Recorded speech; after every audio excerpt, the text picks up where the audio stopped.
sip-sip kasi. Ah. Yan o, natalang na naman kami kahit may sasakyan. Yan, natalang na.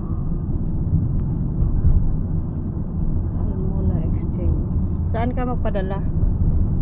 Sa Almasin. Ayan, dito kami. Ayan, Murgab pa man yung mamad. Mura daw ang isda dito, bakit? Saan? Dito, may hapkidi. Anak ko. Oo. Pwede. Kasi dito sa loob may ano dyan, may... Babali ng Oo, palengke. may palengke. Gusto ko ng isda. Ayan. Pagkain ng isda Doon na kami tayo. sa- Pagbalik na doon, wala na. Oh, doon kami sa kabila noon, oh, Liberation Tower. Liberation Tower pala yan tawag. Hindi kami dyan nakatambay noon, doon sa kabila. Oh, ayan. Oh, dito ata kami nakatambay noon doon. Oh. Kasi malaki yan ang ano niya eh, malaki yung sa ikutan niya.